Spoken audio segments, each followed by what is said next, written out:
Good morning student. एक हमने question कल किया था और एक आज हम सॉल्व कर रहे हैं। ये जो हमारे सीबीएसई एग्ज़ाम में आ चुके हैं वही क्वेश्चन हम कर रहे हैं। सो चैप्टर का नाम है द लास्ट लेसन और हमारा क्वेश्चन है what is effect of order from Berlin on people specially on Mister M Hamel. की जो ऑर्डर बर्लिन से आया था उनका वहाँ के लोगों पर स्पेशली जो मिस्टर एम हेमेल टीचर थे उनके ऊपर क्या असर हुआ था उस ऑर्डर का। सो आंसर हम लिखते हैं a heart breaking order has come from Berlin. कि जो कैसा ऑर्डर आया था वो हार्ट ब्रेकिंग ऑर्डर था। Order has come from Berlin कहाँ से आया था? बर्लिन से आया था।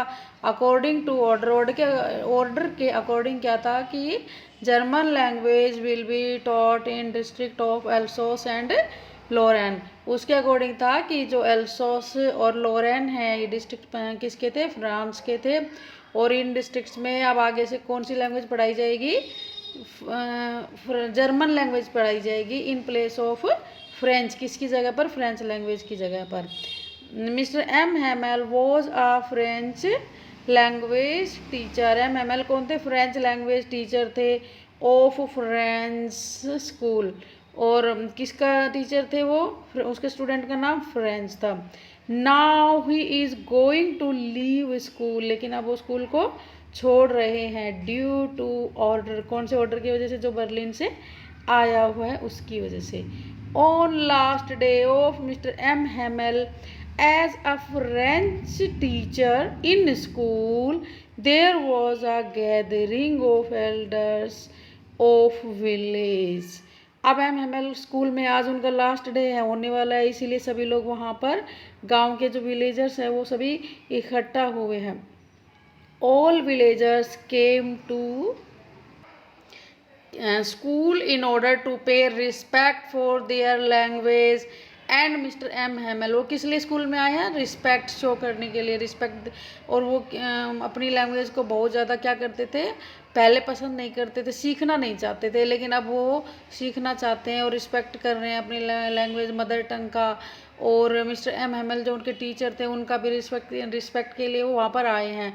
वो रिस्पेक्ट क्यों कर रहे हैं? क्योंकि जो मिस्टर एम हेमेल थे वो बहुत ही ज़्यादा डेडिकेटेड टीचर थे।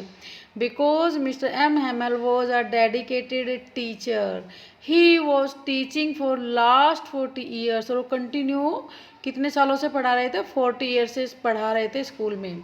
They all sit on last benches. वो सारे के सारे कहाँ बैठ गए थे? लास्ट बेंचेस पे। किनके साथ? विद स्टूडेंट्स, अपने विद्यार्थियों के साथ। मीन्स जो स्कूल में विद्यार्थी थे उनके साथ ही जो उनके गांव के आए हुए थे, जो बड़े बुजुर्ग आए हुए थे, एल्डर्स आए हुए थे, वो सभी उनके साथ बैठ गए। Then Mister M Hamel opens a book. M Hamel ने बुक ओपन की ऑफ फ्रेंच ग्रामर। और वो कौन सी बुक थी? फ्रेंच ग्रामर की थी। And reads his last lesson. और वो अपना लास्ट लेसन पढ़ते हैं। मीन्स इसके बाद वो नहीं पढ़ाने वाले थे क्योंकि ऑर्डर आ चुका था, इसलिए उनको उसको लास्ट लेसन कहा गया है, जो उनकी लास्ट क्लास थी।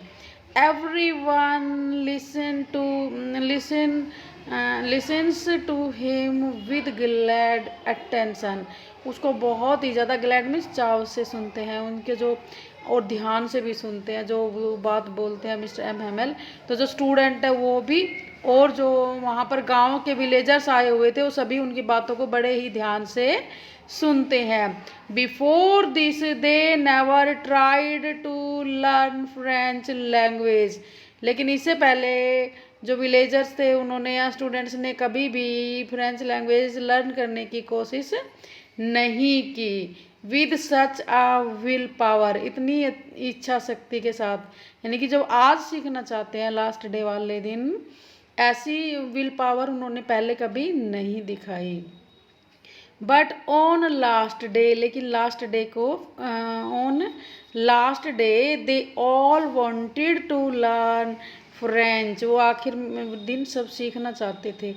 कौन सी language? French language. Due to order from Berlin now they could not learn from next day. लेकिन अब जो ऑर्डर आ चुका था उसके अकॉर्डिंग वो लैंग्वेज नहीं सीख सकते थे, क्योंकि from tomorrow there will be teach there will be taught, कौन सी लैंग्वेज पढ़ाई जाएगी, German language. Therefore everyone was filled with regret, regret means पछतावा। सो सभी में क्या था, रिग्रेट था। ड्यूरिंग लास्ट लेसन, जब लास्ट लेसन चल रहा था, यानी कि जो लास्ट डे को क्लास ले रहे थे मिस्टर एम हेमल, सभी को क्या हो रहा था, रिग्रेट हो रहा था। Mister M Hamel gave a writing work, इसमें राइटिंग में स्पेलिंग गलत है, इसको सही WRITING आएगा, इसमें TI और कर लीजिए। तो gave our writing work to students, students को कौन सा वर्क दिया, राइटिंग वर्क दिया।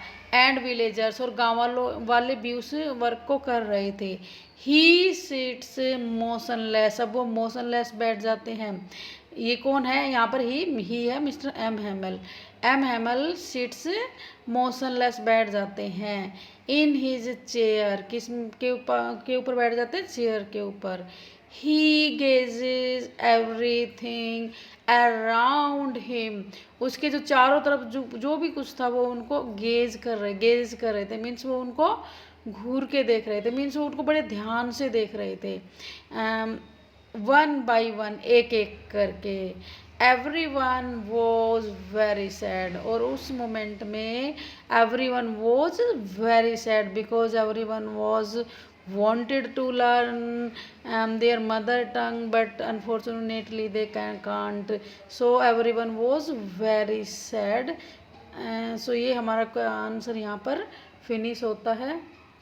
सो ऑल स्टूडेंट्स इस आंसर को तैयार करें, और इसके बाद कल हम फिर नेक्स्ट क्वेश्चन करेंगे। अब हमारे 2 क्वेश्चन हो चुके हैं, बाकी के 1-2 क्वेश्चन हम कल करेंगे जो CBSE में पहले आ चुके हैं। सो इसको लर्न कीजिए। Thank you.